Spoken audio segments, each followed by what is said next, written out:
Josh, you must be happy you defended your home form like you said you would.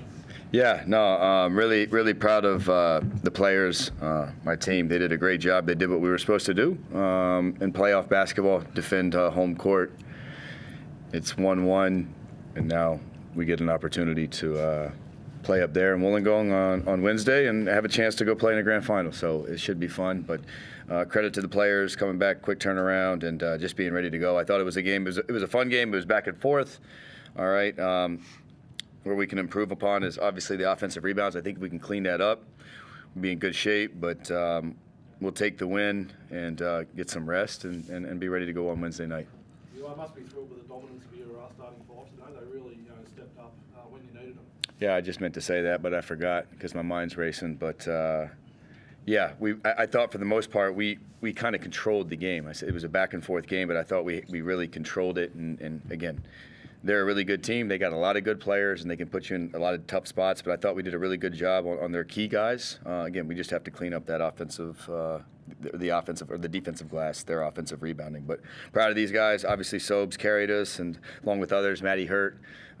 We did a better job of getting him the ball, and he delivered. And again, I go up and down the line here. Obviously, Glover late in the game, Foxy, Joe hitting a bit. I think Joe hit a huge three there late in the game, just making tough plays. So everybody that got in contributed, and the bench was great. And you never know who it's going to be your night. You look a bit exhausted tonight. How did you manage to make, as a team, those adjustments in under 48 hours? Yeah, I mean, I didn't think it was all bad the other night. We went on a 17-3 run up there. They went on a 21-0 run. All right, you take that out, we were pretty good. But we got, it's part of the game. You got to play for however long the game is going. And I thought we did a better job of being more consistent, especially on the offensive end, just getting more quality looks. All right, still not where we want to be on the rebounds. All right, we got to clean that up, but I think we'll be able to do that on Wednesday. And obviously, Matt steered the team with the plum, didn't he? Yeah, Matt was tremendous. Again, he's a guy that when he gets it going, he's one of the best players in the league for a reason. And I think right away he was determined. And when he plays well, we're tough to beat. But again, we had several guys tonight that really stepped up. And if we want to have a crack at them and a good chance to win the game on Wednesday night, we're going to need several guys to step up. And how important is a lock in Nathan too? Super. I mean, he had several big plays down the stretch there in the fourth quarter.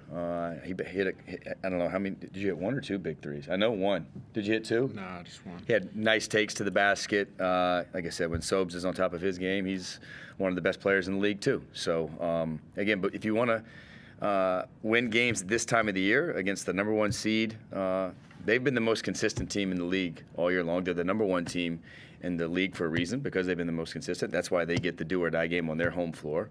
You need several players to step up. And tonight, again, we had Matt, like I just said, Matt, Sobes led us in the scoring department, but we also had big performances from other guys. And that's what it's all about, performing, players performing.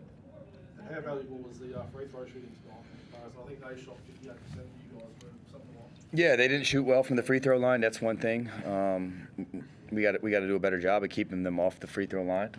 But some of that, if we can clean up the offensive rebounds, I think that'll kind of help that problem too. Jason, am I right that you guys have won 3 of 4 meetings this year, or 2? Yeah, 3 or 4. Yeah, so do you head to Wollongong with real confidence, but particularly after coming off this performance? Yeah, absolutely. I mean, we went there on Friday with a ton of confidence as well, and we just didn't execute at certain times that we wanted to, and it costs you on the road. So we got to knuckle down and be ready to go on Wednesday night and maintain that for a 40-minute period. Yes.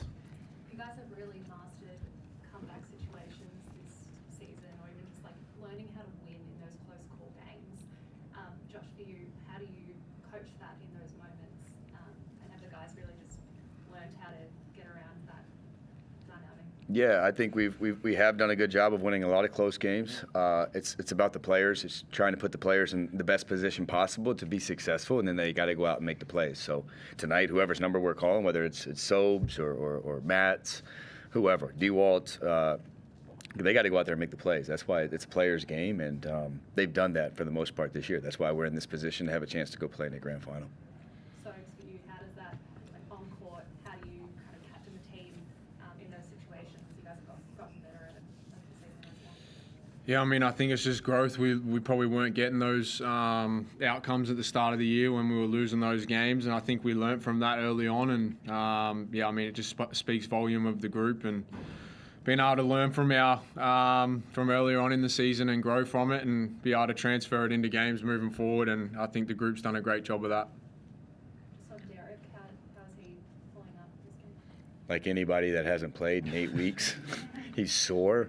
You know, we knew he would be sore. I think he played 30 minutes the other night, and again, he trained really hard last week. You know, I was joking with our assistants. I think he tried to tear his hamstring last week in practice. He was going so hard. So, yeah, he's sore. So, and he'll be ready to go on Wednesday night, though. I think. Nice. Josh, you mentioned on Friday night, being able to, or them getting O boards and D boards and things like that is where they get their kick outs and open looks for Tyler Harvey and Trey Cal. How did you guys really, and what was the key to shutting down Tyler Harvey and Trey Cal tonight? Yeah, well, you got to, again, they're really good. They're the best, they're the fastest paced team in the league on offense. They're the most potent team on offense, and they lead the league in several different categories, offensively and defensively. That's why they're the best team in the league. You have to, you got to, he's going to take a lot of shots, but finding them in transitioning and keeping his transition open threes to a minimum is what we're trying to do. And obviously, we have to do a better job on the offensive glass because that's where he gets a lot of his looks too. All right, get an offensive rebound, kick out. They're really good at that. So we gave up 19 of those today. So the negative when I look at this is if I would have saw that we gave up 19 offensive rebounds today, I don't know if I would have thought we'd have won the game. But we found a way. So we got to do it. That's one thing we got to clean up. How do you stop them in transition from getting those kind of looks to then, I guess, in turn assist your offense? Yeah, just finding. We always talk about in transition defense. You don't have a man. We have matchups. We have certain guys that, just like any game, we want certain guys to guard their players. But in transition, you don't have a man. So we have to find their shooters and hopefully get there quick enough before they can get the shot off. So if you guys have been, I guess, really patient offensively, do you credit that to your defense to be able to, generate those offensive looks? Yeah, I think so, but just also learning from Friday night as well. I think we needed to find areas that we could get Matty good looks in, and the rest of us just trying to get to our strengths and really go deep into our bag and that sort of stuff. So, I mean, yeah, I think it does lead to our offense and defense. It is vice versa, but yeah, I think we were a bit more poised tonight. What did you learn out of Friday night? You mentioned that, sort of learning opportunity and taking that into this game. Well, they went on that huge run in the third, and we weren't scoring either. So it's about getting through sets that we know that we trust and where we want to get the ball during those moments. And I think they took a lead again tonight, and I feel like we got to those offenses that we wanted, to the spots that we wanted, and we were able to execute. Josh, first play of the game. Matt comes out, makes a two. Looked like he gave you a little bit of a signal to sort of say thanks for drawing that one up for me, coach. How much of what he did was your ability to make more of a focus of him? How much of what he did was his ability to sort of stay present and really lock in? I think it's both. I think it's connected. I said it the other night after the game.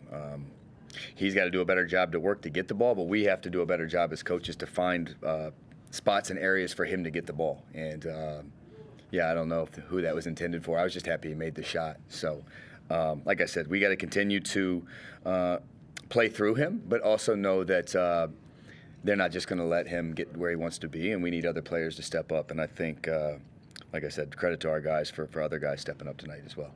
So there wasn't a massive run like there was on Friday night, but you went on an 11-0 run to start that second quarter. Was there a particular phase in the game that you thought, sort of on reflection, was critical this afternoon? No, I mean, that's the game of basketball. There's going to be runs both ways. And then to finish that quarter, they had like 4 or 5 offensive rebounds as well, which is not the way you want to end that quarter. So, yeah, I mean, no, not really. I mean, I just, like I mentioned before, I just feel like we were more under control when we needed to be in the moments down the stretch. Coach, you mentioned in the congratulations on the win, first of all. You mentioned in the pre-game about if it wasn't for that run in game one, you felt it was your game. Tonight, while we're talking about runs, you guys did make the run and held them.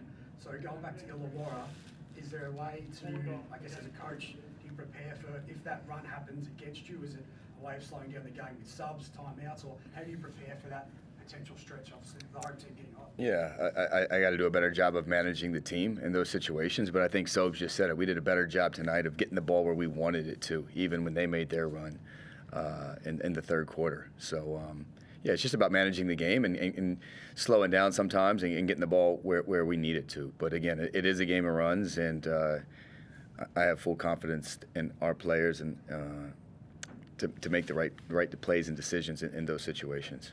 And we've had the same score, 101-94 in both games. So Really? Is it a case of game 3 being first to 100, or being a game 3 you have to be slower, control the pace, a bit more Josh King defensive style basketball? Yeah, I didn't even realize that was the case until you just said it. But that's, yeah, it's about having more points than them at the end of the game, however that is, whether it's in the 70s or 60s. I don't think it's going to be, but it's just about finding a way to have more points and get more stops than the other team, and hopefully become or have a chance to play in the next round. Pikey, last couple, mate. Yeah, just quickly, Joe, you talked about their getting to 100 points. All season long, when they get to 100 points and when they have less than 10 turnovers, they just don't lose. So the key tonight was forcing them into 13 turnovers. How important is it to try to turn the ball over on them, and then for that to also feed into your transition game? Yeah, I mean, we wanted to pressure them more. That was part of the game plan going in. I didn't think we did a good job of that the other night. And I think we were able to get after them a little bit more, but they had some key guys in foul trouble. Harvey being in foul trouble kind of hurt them. But yeah, if they're comfortable, like I said, they're the best team in the league. So we don't want them to be comfortable and just get into their spot. So we got to try to do the best we can to make them, not comfortable. And so it's just one for you. We've talked a lot over the years about how desperate you are to be part of team success and how long of a road it's been for you to be in this position. I know you've still got the job to do on Wednesday night, but what does it mean for you to be one win away from getting back to a grand final? I'm just locked into whatever it takes for Wednesday night.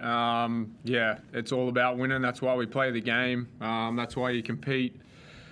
Yeah, I mean, you want to be playing at this time of the year, and we're fortunate enough the way we played tonight that we get another chance to go at it on Wednesday night, and we'll be ready to go. Thanks, guys. Thank you. Thank you very much. Thanks, guys. Appreciate it. Awesome. Thanks. Hopefully see you guys back here.